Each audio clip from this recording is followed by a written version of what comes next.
Hello students, welcome back to my YouTube channel. Today our topic is main trends in 20th century fiction. Okay, हम 20th century fiction की main trends के बारे में जानने से पहले 20th सेंचुरी के बारे में जानते हैं कि what is the 20th century. Okay, the 20th century was a century that began on January 1st, 1901 and ended on December 31st, 2000.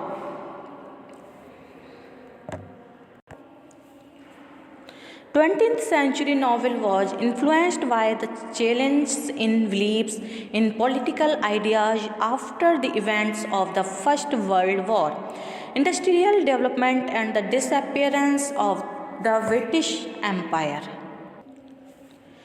अब पढ़ते हैं main trends in 20th century fiction. Okay, first a novel of ideas. The modern age is essentially the age of the novel. A number of trends and tendencies are visible in 20th century fiction. In the first 2 decades of the 20th century, the novel dealt with the discussion of problems confronting the society. The Edwardian novel was essentially a novel of ideas, including in its scope a free discussion of all kinds of ideas, scientific, social, political, industrial, and so forth. Next है realism. One result of this preoccupation with the problems of life was to give to the Edwardian fiction the color of realism, which the Victorians, under the influence of Dickens and Thackeray, and so very well employed in their work. H. G. Wells realistically presented the sorrows and sufferings of a draper's assistant in Kipps and the history of Mr. Polly. George Murray, the Irish novelist, made a realistic study of the poor in Modern Lover. Summer's Wife, Spring's Days, and Esther Waters. In the last novel, he presented a close and realistic study of the lower and more sordid side of life with great sympathy for the underdogs in the society. George Gissing focused his attention on the life of the poor people and realistically presented their woes and sufferings in a pathetic vein in Thaisha.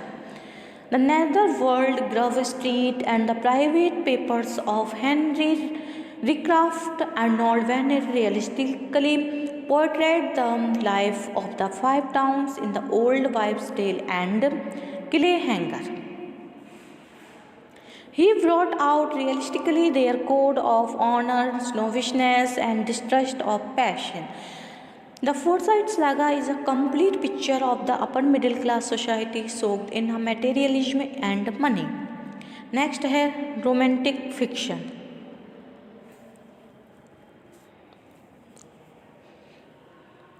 The reaction against the realistic trend of Edwardian fiction was further perceptible in the works of the romancers who popularized another trend in fiction, namely a lover of romance, adventure, and the exotic lanes. Among these writers who popularized romance, the most significant are Conrad Kipling, Haggard Wyman, and Maurice Hewlett. Conrad presented scenes of tropical jungles and sea life in The Nigger of the Narcissus, The Heart of Darkness, Lord Jim, The Rescue, and Rover. His sea tales are thrilling and suffused in the aroma of romantic adventure and struggle with the forces of nature. His actualized were clothed with romantic glamour and adventurous exaltations. Conrad emphasized of principle of fidelity in human relations and laid greater stress on moral values than material values. Next है treatment of sex. During the Georgian period, a new trend began to be perceptible in English fiction, and it centered around the glorification of sex and primal human emotions and passions. The Victorian novelists and poets had frowned on the dance of sex in their works and exalted married love over flirtation. The Victorian prudery about sex immorality was given a jolt by the Georgian novelist, and prominent novelists got busy with the presentation of sex relationship in their novels. In this respect, the works of D.H. Lawrence, Aldous Huxley, Somerset Maugham, and James Joyce are worthy of special consideration. These novels treat of the physical side of sex in a bold, matter of fact manner without attempting to hide facts about sex. Next, the psychological novel. The 20th century novel in the later part of the Georgian period came under the influence of psychologists, and as the years advanced, the psychological tendency became more and more pronounced in English fiction. A new technique was developed in the psychological fiction, and a new trend found its best exposition in the stream of consciousness method, which was cultivated in all its complexity by Dorothy Richardson, James Joyce, and Virginia Woolf. The term stream of consciousness was coined by William James in Principles of Literature. This technique is used to refer to the depiction of thoughts and feelings which flow with no apparent logic through the mind of character to create the effect of the stream that we recognize in reality. The writer presents the seemingly random mingling of thoughts, feelings, and sense impression of a character at a specific time.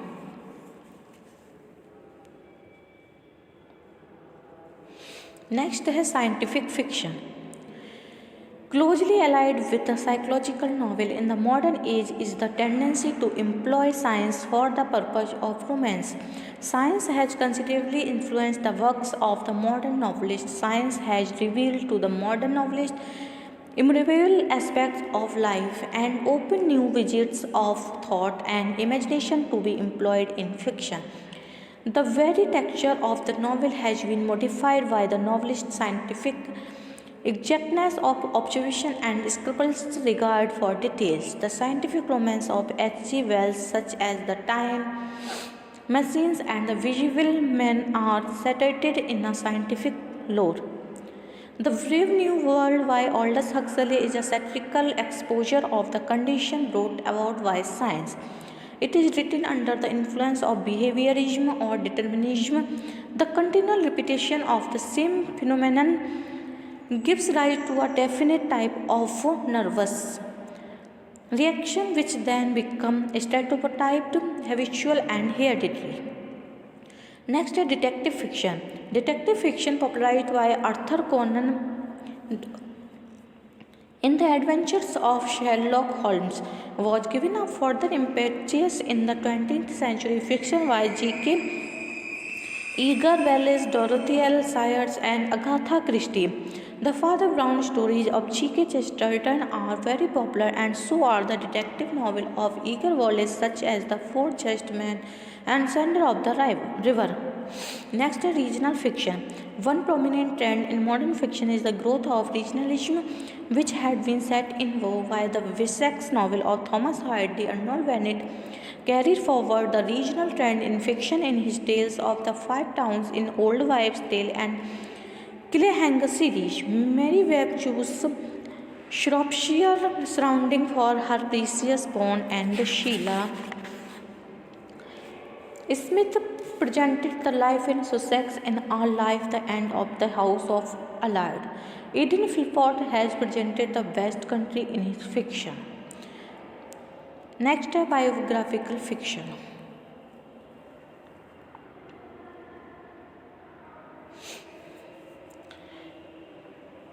Biography, family life fiction has also won recognition in our times.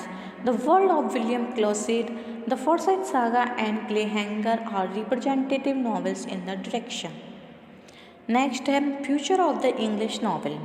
A backward glance over almost 400 years of English fiction suggests no probability that the novel is moribund.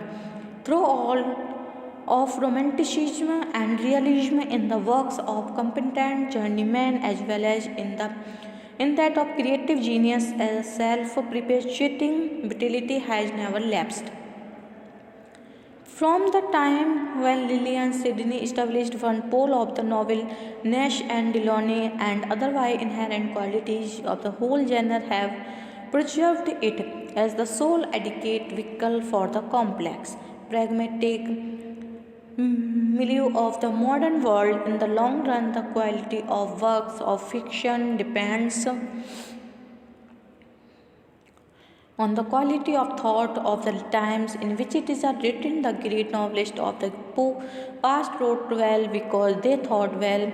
Anyone writing fiction today who wishes to do so with effect must first make up his mind just where he stands as a human being at this moment of history. It is not longer possible for a Jane Austen to sit in a country personage writing novels of the first importance which ignorance the wars and revolutions.